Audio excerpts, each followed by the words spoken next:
কন্ডোমস সত্যি কি এটা কাজের জিনিস? এটাকে ব্যবহার করে কিভাবে, আপনি পরবেন কিভাবে আর খুলবেনই বা কিভাবে? ধরুন আপনি কন্ডোম পরে নিয়েছেন আর সেক্স করতেও চালু করে দিয়েছেন, কিন্তু যদি মাঝপথে আপনার কন্ডোম ফেটে যায় বা খুলে যায় তাহলে আপনি কি করবেন?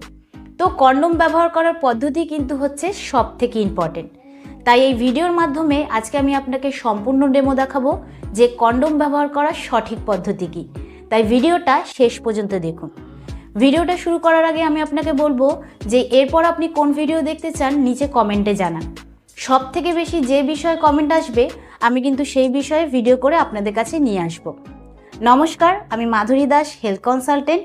তো চলুন শুরু করা যাক। কন্ডোমস পুরুষদের জন্য এমন একটা জিনিস যেটা তাদেরকে STIs, HIV, প্রেগনেন্সি এই সমস্ত থেকে রক্ষা করে। এমনকি যদি আপনি বিয়ের আগে সেক্স করেন বা বাচ্চা না নিতে চান, তার জন্য কিন্তু এটা বেস্ট হাইজিনিক একটা সস্তা প্রোডাক্ট যেটা আপনাকে সেফ রাখে। কিন্তু এই কন্ডোম নিয়ে মার্কেটে সঠিক তথ্য কম রয়েছে। এটা মার্কেটে অ্যাভেলেবেল তো রয়েছে, কিন্তু এটা ঠিক কিভাবে ব্যবহার করতে হয় সেটা অনেকেরই অজানা। তাই এটার কিছু বেসিক জিনিস আমি আপনাকে বলে রাখি, যেরকম barrier method, chemical method, Intra-uterine device. তো বেশিরভাগ কন্ডোম কিন্তু ব্যারিয়ার মেথডের হয়। আর এই ব্যারিয়ার মেথড যে রয়েছে সেটার কাজ হচ্ছে আপনার যে স্পাম রয়েছে সেই স্পামটাকে ব্যারিয়ার মাধ্যমে আটকানো, যাতে ইউট্রাসে ঢুকে না যেতে পারে।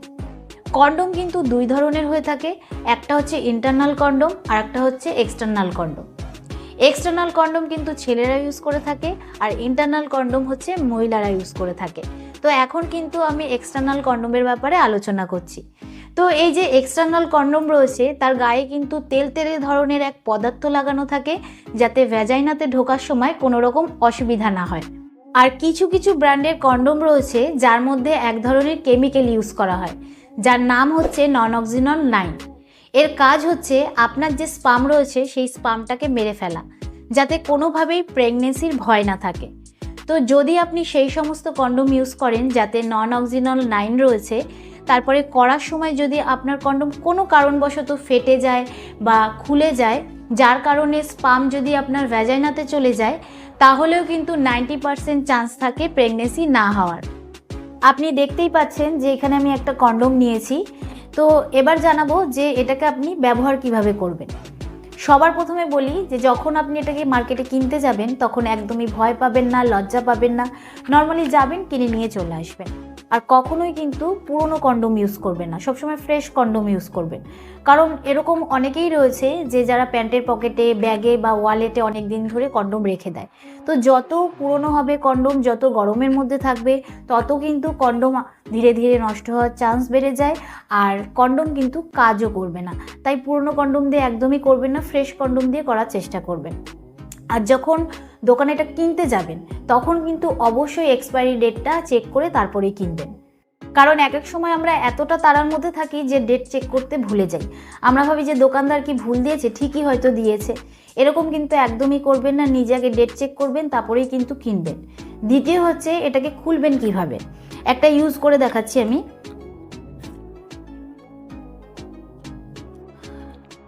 তো বেশিরভাগ ছেলেরাই কি করে যে এটা খোলার সময় দাঁত দিয়ে খোলে, এরকম কিন্তু একদমই করা উচিত নয়। কারণ এর মধ্যে কিন্তু অনেক ধরনের অয়েল থাকে। তো যখন আপনি এটা দাঁত দিয়ে ছিঁড়বেন তখন কিন্তু সেই অয়েলটা আপনার মুখের ভেতর চলে যেতে পারে। যদি ফ্লেভার কন্ডোম হয় তাহলে কিছু হবে না, কিন্তু তাও দাঁত দিয়ে ছিঁড়বেন না। কারণ যখন আপনি দাঁত দিয়ে ছিঁড়তে যাবেন তখন কিন্তু আপনার কন্ডোম ফেটে যাবে আর আপনি বুঝতেও পারবেন না। তো দেখতেই পাচ্ছেন আমি এটা চাপলে সরে সরে যাচ্ছে। তো যখন আপনি এটাকে ছিঁড়বেন তখন কিন্তু হালকা করে একটু সরিয়ে নিয়ে তারপরে যেখান থেকে ছেঁড়ার অপশান রয়েছে সেখান দিয়ে টেনে ছিঁড়বেন। আর এটা তখনই ব্যবহার করবেন যখন আপনি পুরোপুরিভাবে ইরেক্টেড। এরকম নয় যে আপনি ইরেক্টেড নন তাও আপনি ইউজ করে নিলেন। আর কন্ডোম নিয়ে বেশি ভাবার কোনো দরকার নেই। হয়তো আপনি ভাবছেন যে আপনার স্কিনটা পেছন দিকে করে তারপরে কন্ডোমটা লাগাবেন কি না। যদি আপনার ফেনুলাম ছোট হয়, আপনার স্কিন পেছনে করে কন্ডোম লাগাতে ব্যথা করে, তাহলে কিন্তু এরকম করার একদমই দরকার নেই, আপনি নর্মালভাবেই লাগাতে পারেন। কিন্তু যদি আপনার ফেনুলাম বড় হয়, আপনার যদি ব্যথা না করে, আপনার যদি মনে হয় যে আপনি স্কিন পেছন দিকে করে তারপরে লাগাবেন, তাহলে কিন্তু লাগাতে পারেন। এবার জানবো যে কন্ডোম আপনি কিভাবে পরবেন। কন্ডোম পরতে পারাটা কিন্তু খুবই জরুরি, কারণ বেশিরভাগ ছেলেরা ফেলিওর হয় কন্ডোম না পরতে পারার কারণে। তো যখন আপনি প্যাকেট খুলে কন্ডোমটা বের করবেন তখন কিন্তু দেখতে পাবেন যে আপনার কন্ডোমের মাথার ওপরটা এরকম মুখের মতন রয়েছে।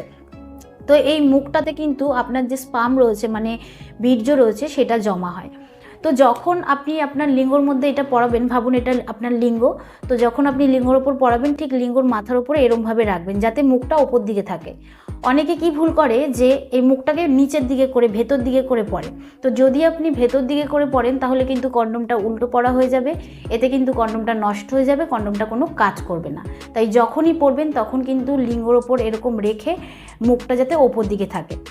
তো আপনার পেনিসের ওপর কন্ডোমটা রাখার পর কিন্তু আপনাকে ধীরে ধীরে পেছন দিকে কন্ডোমটা খুলে পরাতে হবে। তো যখন আপনি ধীরে ধীরে পরাবেন, কিছুটা পরাবেন, তারপর যে মুখটা রয়েছে সেটা আরেকটা হাত দিয়ে চেপে ধরে রেখে তারপরে বাদবাকিটা পরিয়ে দেবেন। তো মুখটা চেপে ধরার কারণ হচ্ছে যে যাতে এই মুখের মধ্যে হাওয়া না ঢুকে যায়। যদি এর মধ্যে হাওয়া ঢুকে যায় তাহলে কিন্তু যখন আপনার স্পাম প্রেশার দিয়ে বেরিয়ে আসবে তখন কিন্তু আপনার কন্ডোম ফেটে যেতে পারে বা স্লিপ কেটে বেরিয়ে যেতে পারে বা আপনার পেনিসে ক্ষতি হতে পারে। তো সেই জন্য কিন্তু আপনি আগে মুখটা চেপে ধরবেন, তারপরে বাদবাকিটা এরকম পেছন দিকে টেনে টেনে পরাবেন। তো কন্ডোমটা যখন সম্পূর্ণ পরানো হয়ে যাবে ঠিকঠাকভাবে তখন কিন্তু আপনি একদম রেডি সেক্স করার জন্য। এবার জানবো যে এটাকে খুলবেন কিভাবে।